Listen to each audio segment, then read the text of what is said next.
take a deep breath together so that we are joined in this breath of unity.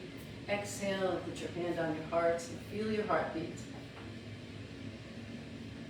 Breathing in, we breathe in the hope of a brighter new day in all of our country, in all of our world. And we breathe out the faith and the trust of the transition that takes place when we change our minds and when we open our hearts. Breathing in the hope. Breathing out the trust and the faith. Finding a place of willingness within ourselves to step into places that are in need of light, that are in need of compassion, that are in need of peaceful instruments, conduits of compassion. We ask to be used as such. We ask to have expanded minds and expanded hearts. To expand beyond fears and judgments, even judgments we have against ourselves. We ask to be released of all of that so that we can be pure instruments, pure conduits, with willingness, with determination, with a sense of discipleship, to be good stewards of the grace of our Creator, the grace that we are given to extend to others, the forgiveness we are given to extend to others.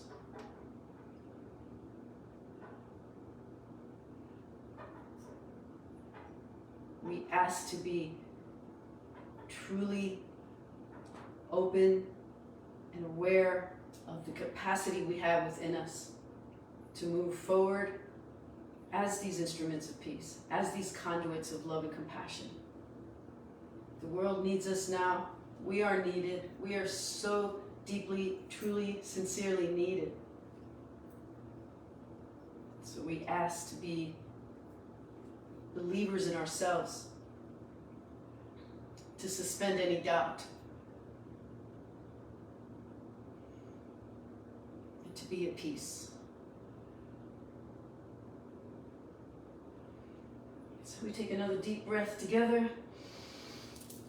We exhale into this moment on this very holy, sacred time together. Happy Thursday. Happy Thursday, everyone. Thanks for being here. We're here together tonight to continue the series we've been working on for several weeks now, to look at how we can truly embody the concept of forgiveness and to move into the world with eyes that are willing to look at others as brothers and sisters, and if we don't find them very loving, to understand that they are just calling out for love. That the people we are in judgment of are usually people that we are judging because we have determined their behavior to be something other than we want it to be. And sometimes it's very personal. It's just between you and one other person. And sometimes it gets maybe your community, your country, the world. We are filled with angst and judgments and fears. And so tonight, just for the short time we have together, we're going to see what we can do to suspend that, even if it's just momentarily, so that when we do have these challenges, we remember that we do have a willingness. We do have a tool that we can work on and work with in order to soften our hearts and expand our minds.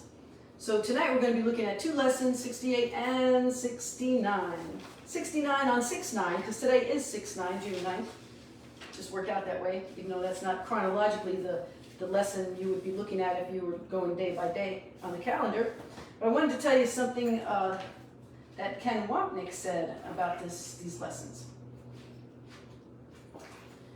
He says, there are places in the workbook where lessons cluster around a specific theme, and these next few lessons focus on the fact that holding grievances, attack, or judgment plays into the ego's plan to preserve our individual separateness, which is keeping us away from the love that we can be, the love that we can be as an example. The purpose of the ego's thought system is to ensure that we do not know our true self. Our true self is that self that is capable of being a conduit of love and compassion, that can look through the upset of the moment and be kind and compassionate, forgiveness and forgiving, and not just judgmental, or even in doing this work. If you think that because you understand this concept and because you're really willing to live this way, that you're suddenly vibrating at a higher frequency than anybody else, but you're still cutting them off or being unkind to them in any way, then we have to look at ourselves. We have to be rigorously honest with ourselves and look within to say, look, if there was a time when I did not meet my spiritual goal for the day, I can just forgive myself and start anew, but I have to be able to see it first. I have to be able to look at myself and to be able to be honest with myself and say, these are areas where I need to have correction.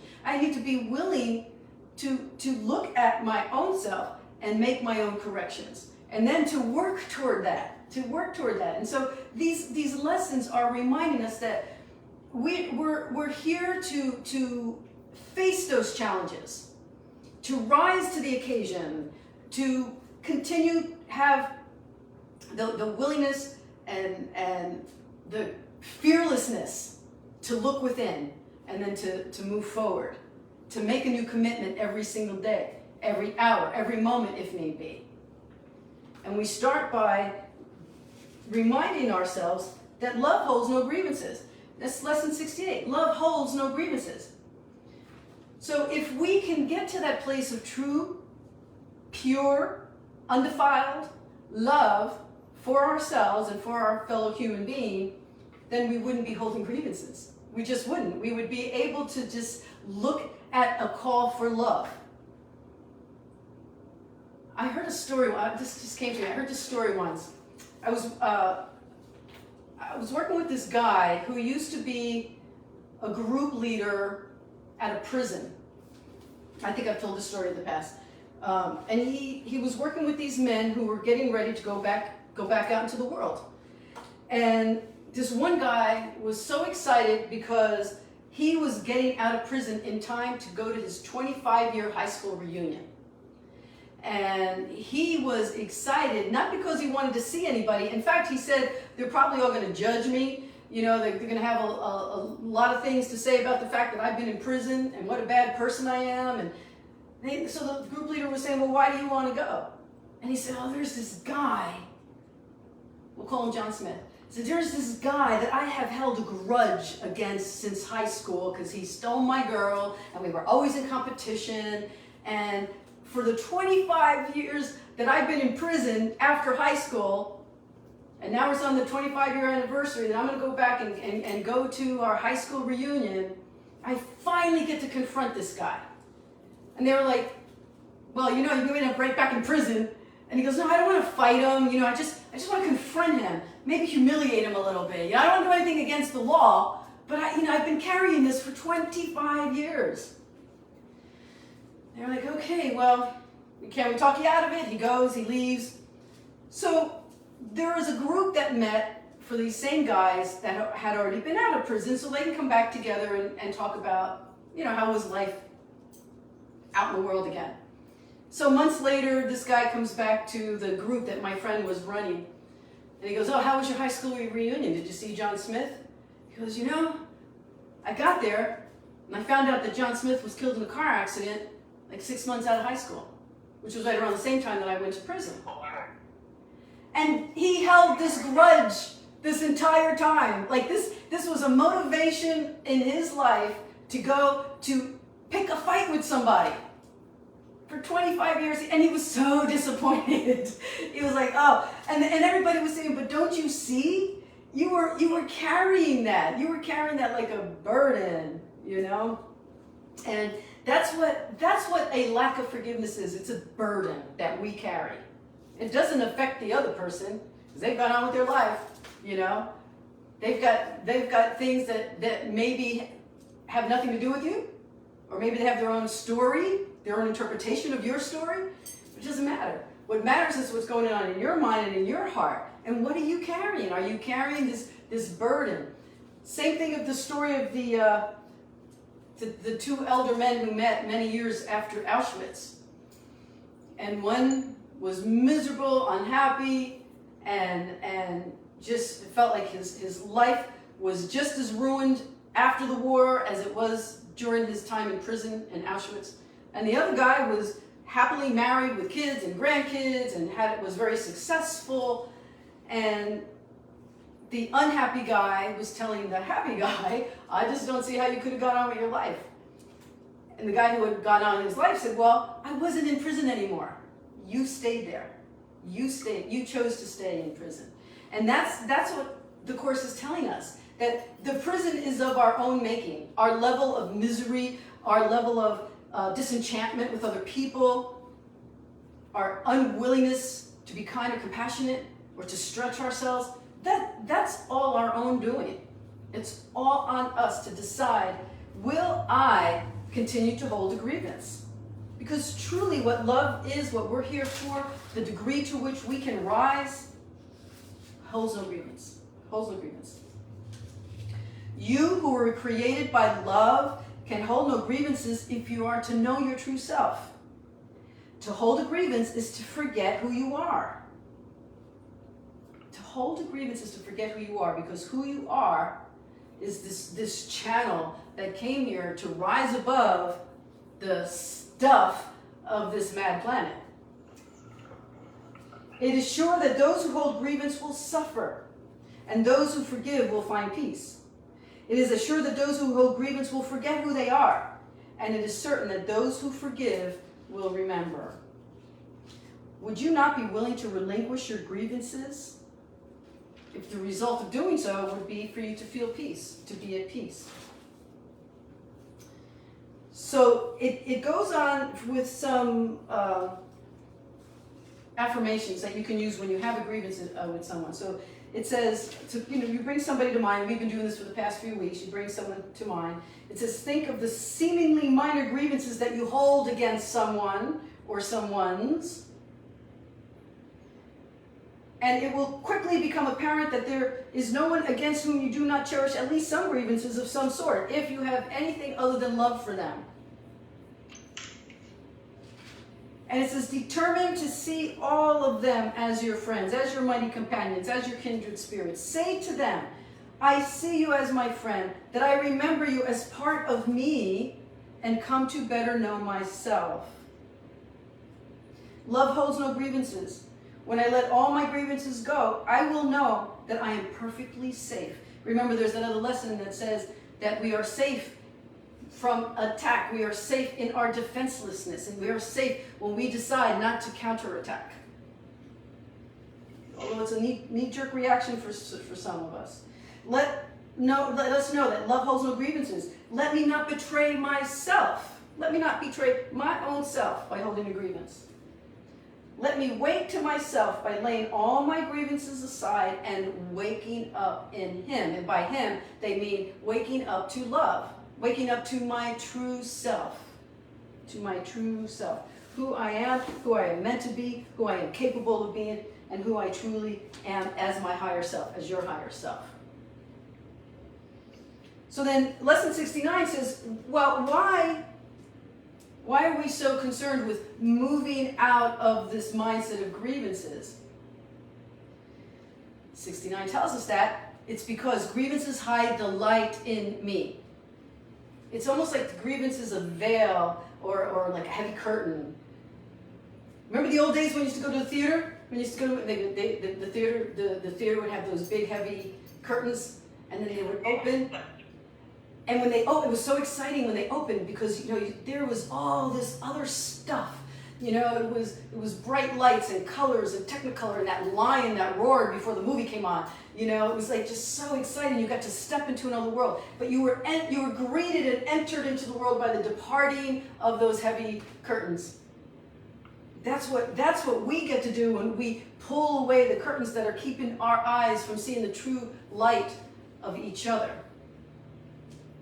My grievances hide the light in me.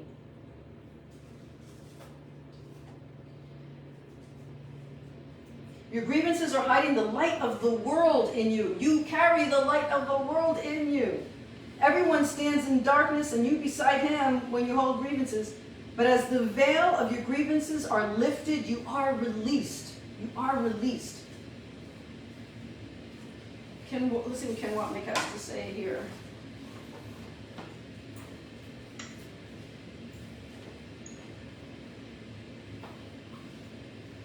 This lifting of the veil, or as my analogy, the parting of the curtain, is the essence of forgiveness and miracles. It has nothing to do with what the other person did. It does not accept, believe, or perceive. It doesn't get caught up in all that. We're trying to disengage from all our judgments. It only has to do with what is going on in our own minds. Because what's going on in our own minds is also going to be a reflection of what is going on in our hearts.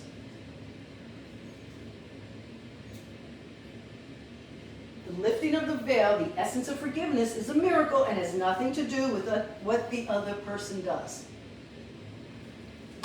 Now that may be a tough one if your mind immediately goes to something you think is a horrible offense that has been done against you. And that's why this is practice. That's why this is spiritual practice, because it's asking us to even just momentarily to suspend our doubt around the importance of holding on to our grievance. It's asking us to expand our ability and willingness and capacity to see beyond the grievance that we held. Maybe just try it for a moment. Just try it just momentarily. See if we can get to that. And I believe this lesson gives us an opportunity to do that. It says, with your eyes closed, try to let go of all the content that generally occupies, even in Spanish you say, witty witty, like all that noise that's going on in there. We got a lot of it going on in there. We're going to try and quiet it for a minute. Try to think of your mind as a vast circle surrounded by a layer of heavy, dark clouds. You can see only the clouds because you seem to be standing outside the circle and apart from them. From where you stand, you see no reason to believe there's a brilliant bright light hidden behind the clouds. The clouds seem to be the only reality. They seem to be all there is to see. You do not attempt to go through them or past them, but that's the only way that you can really be convinced of their lack of substance. So we're going to make that attempt. I mean, here in Broward County, we've had lots of clouds. These last week, we've been all these storms. Lots of clouds, lots of storms. You look up and go, oh, that's a black sky. The sky's black. I guess we're going to have some rain. But we don't say, oh, that's a black sky. I guess we'll never see the sun again. We don't say that. We just, oh, it's going to rain. And we know it's going to pass.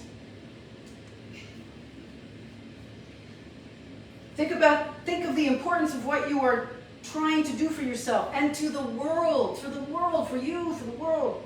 You are the world. The world is you. Try to settle down in perfect stillness. Remember only how much you want to reach the light in you, in yourself. Determined to go past the clouds. Now do this as we're using the power of your mind eye as an active imagination. Reach out and touch the clouds.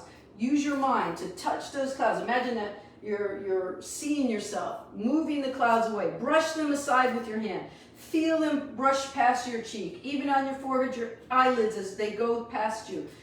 The clouds cannot stop you. If you're doing the exercises properly, you'll begin to feel a sense of being lifted up and carried away. Your little effort, just a little effort, and small determination calls upon the power of the universe to help you.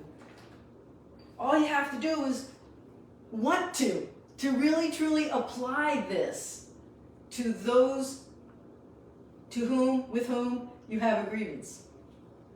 And if you don't think you can do it, I'm going to show you somebody who can.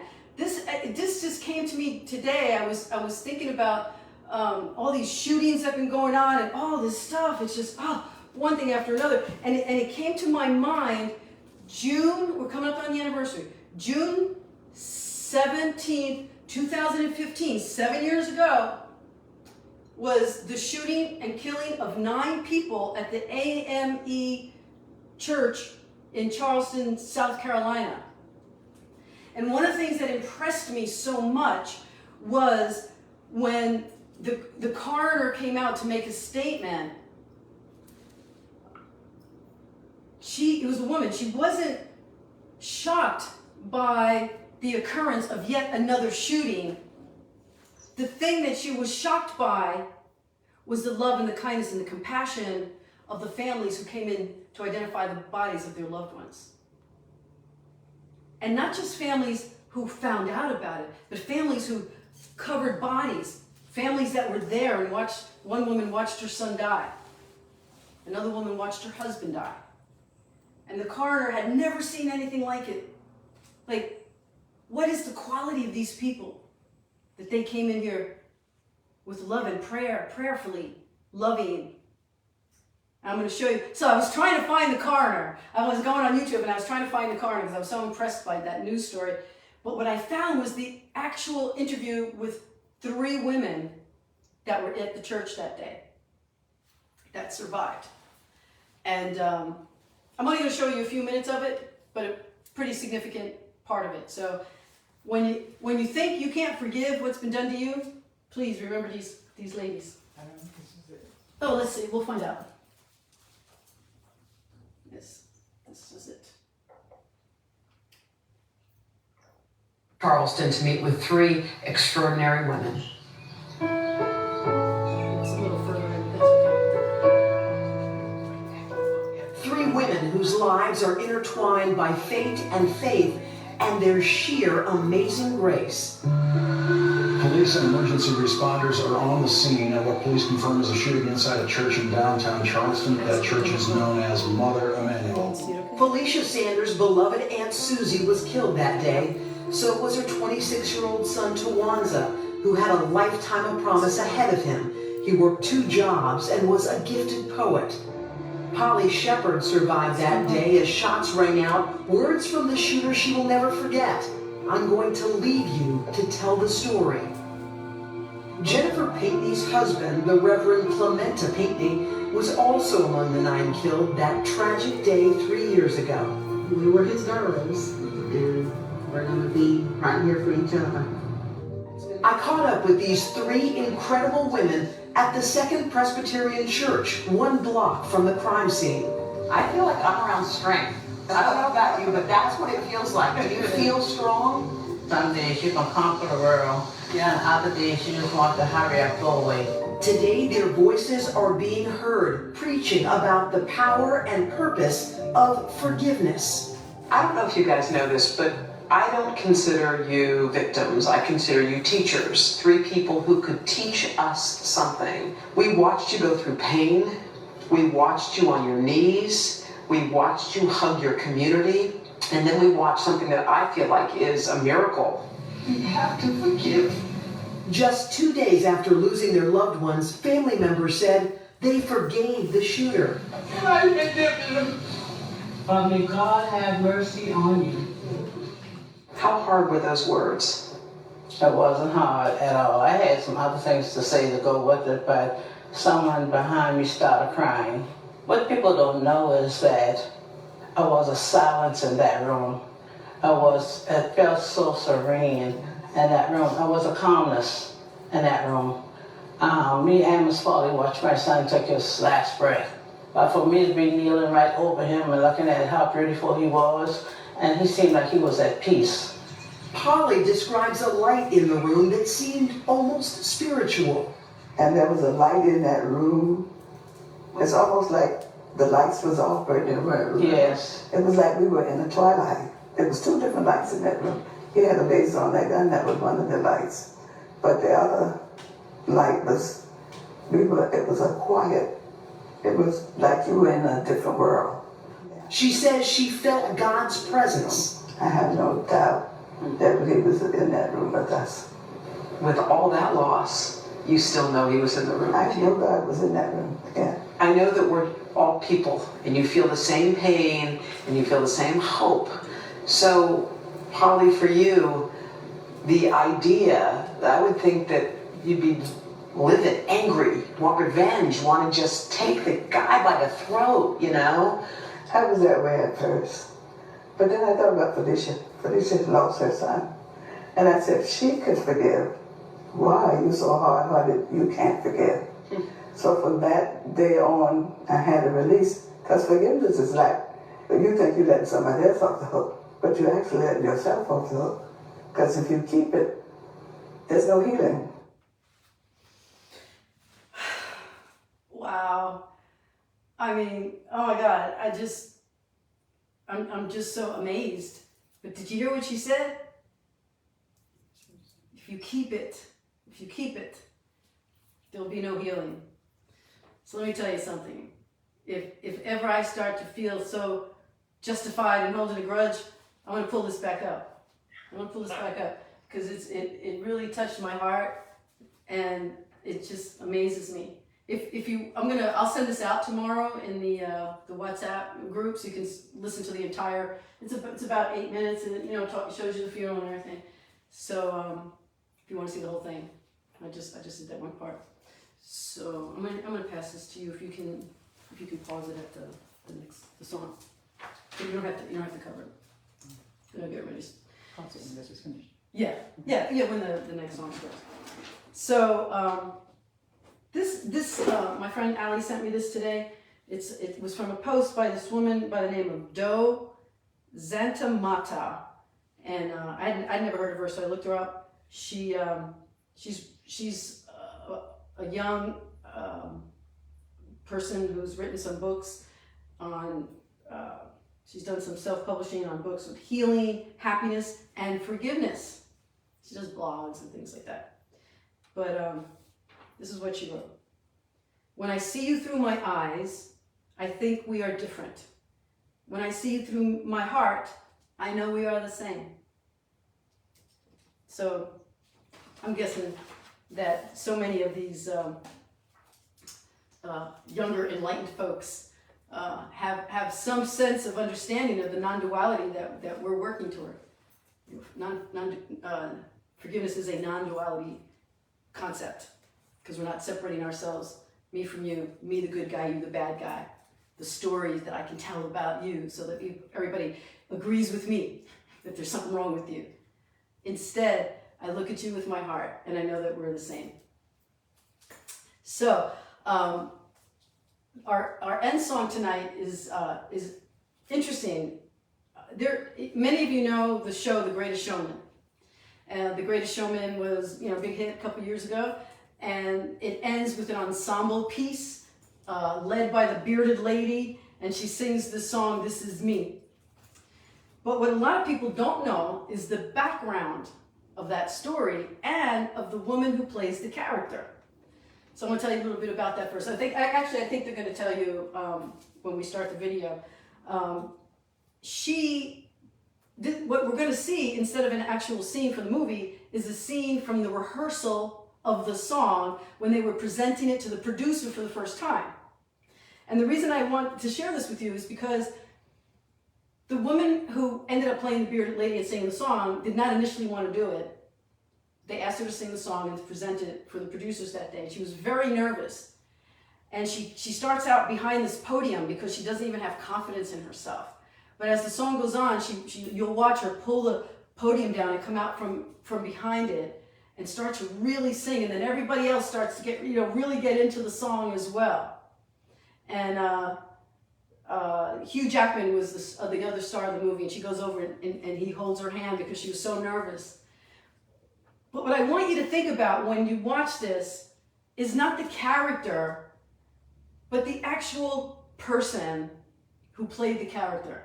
And I want you to think of yourself as this person who's making this decision to step into a life of true dedication, spiritual dedication, and stretching beyond your grievances, looking at people as brothers and sisters, see them with your heart and not your eye, just as you watch her evolve and blossom in the course of the song, I want you to think of yourself as blossoming and evolving.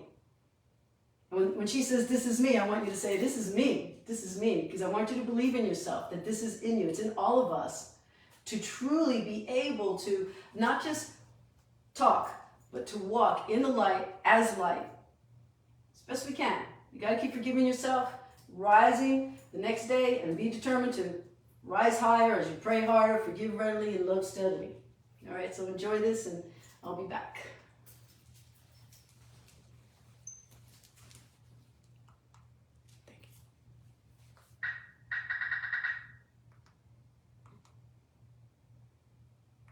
We knew that it was going to be the anthem of the film, but no one had heard it before, and no one had heard Kiala sing it live. And Kiala, who I didn't even want to come out from behind the music stand. I didn't. I kept saying to her, just step out, because this is your moment, and you have to step out into the ring, metaphorically, because that's what you're doing. You're to stand right there in front of everyone and just belt this out. I didn't want to. In fact, I stood behind that music stand Yeah. until the day of that presentation. There was a moment in the song that I actually was so scared that I had to actually grab Hugh's hand so that I had somebody to hold on to. And then we got to the end of the number, and all I remember is just deafening applause. It was a sort of otherworldly experience. It was one of those moments that will stay with me the rest of my life.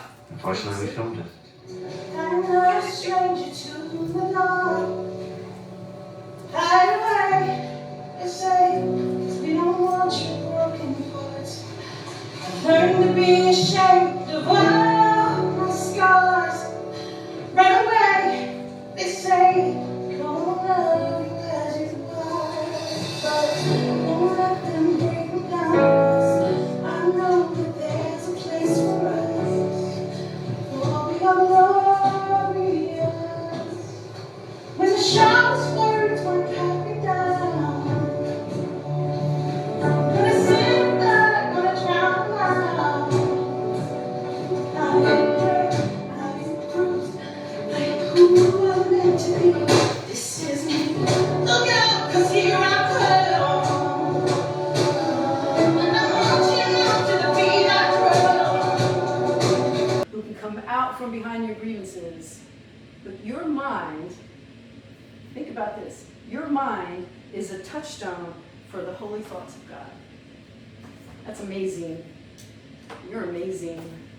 God bless you. See you next Thursday, or I'll see you Tuesday night.